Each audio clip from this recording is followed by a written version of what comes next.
M0FXB. On the left, Yaesu FT3D. One of my most favourite cases of all time is the 3D.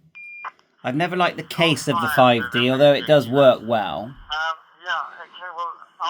C4FM hotspot here. Inside, there's some batteries.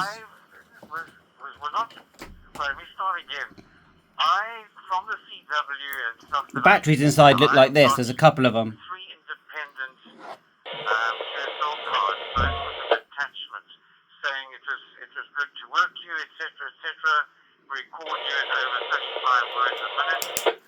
Having a good old chat there on CQ UK.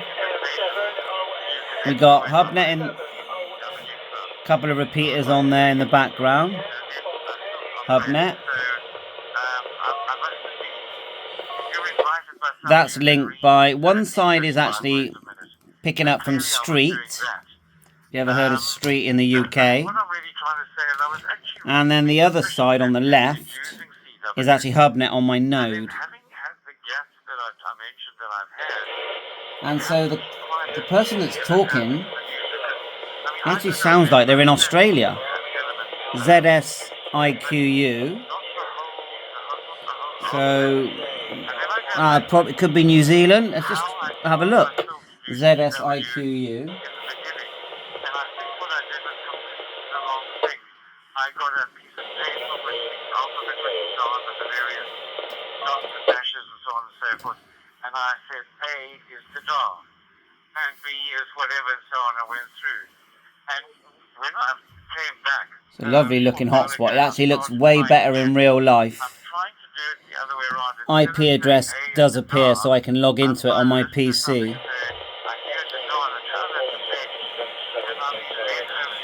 There's the charge.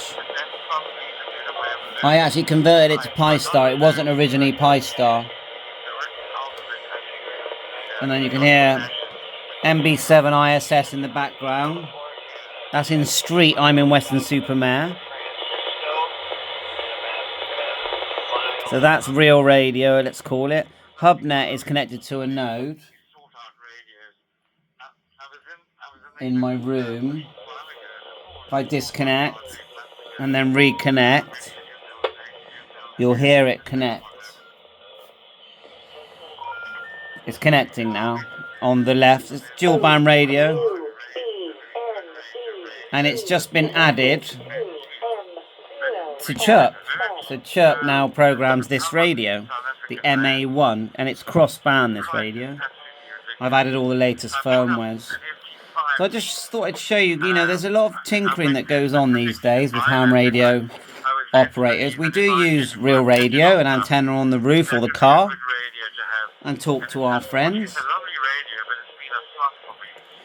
But we also use devices that effectively have a radio that links from this device, the hotspot, to this. So imagine when I transmit, it goes from here to a tiny radio in here.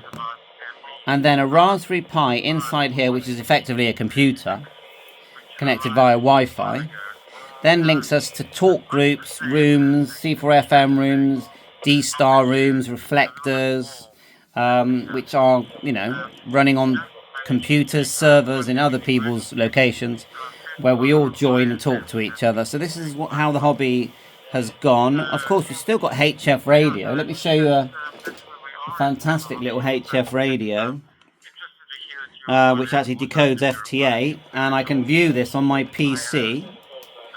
I just put it here,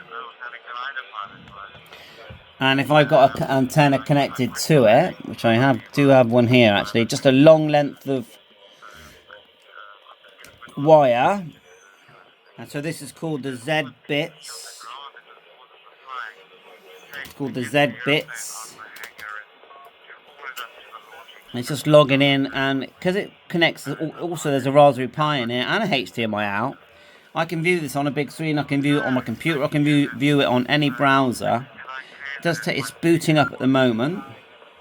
Let's turn around a couple. So I'm keeping them up because I like to multitask. But anyway, let's. We've got a video on some drones later today. There's a new drone, mini drone out called the Neo 2. And as you know, I like flying drones and tinkering with drones. It's self-flying, but it also flies a remote control, and it's a bit like have the Force, because you can move it around with hand gestures. So let's just seeing if that's going to boot up. It's taking longer than usual to boot up. Let me just try. Could be low battery, so what I'll do, I have a power supply here somewhere. 9 volt. Let's just try it there. I'm not going to transmit. I'm just going to. Batteries on the side 18650, which is like this thing here. There you are, it's connected. It's actually in FT8 transmit mode.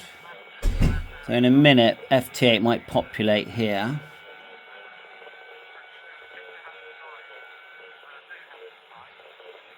There it goes. And I can tap the screen here, go down and select one.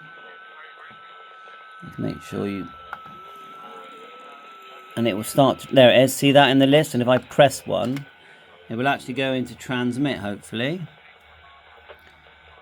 I did press one. Maybe I got to press longer, or we can just listen to the HF bands.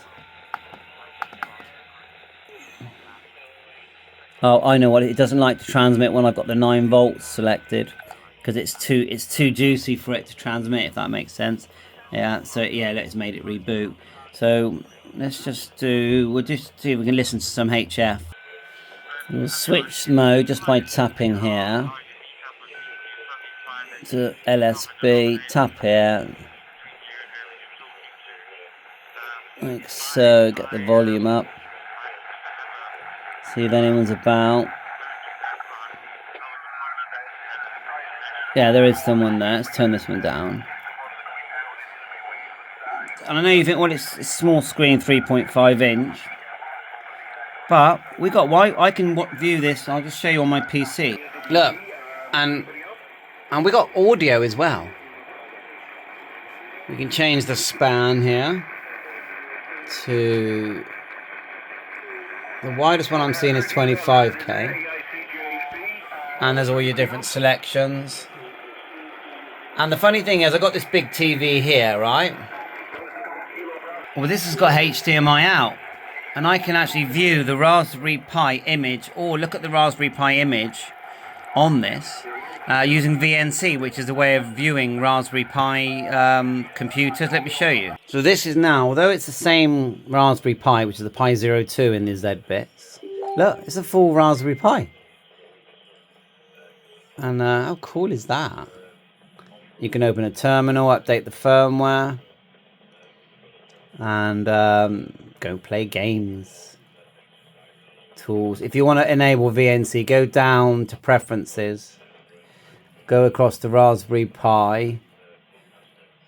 This is a Windows 11 PC, and then just interface, just enable VNC, tick that box, and then it allows you to use Raspberry Pi. We've connected a keyboard to this Wi-Fi, which now syncs the time for FT8. I've noticed there's a little double click here. I'm not really sure. I've not ever clicked that. I'm doing it here. It doesn't seem to show it, but I mean, it's running already, isn't it?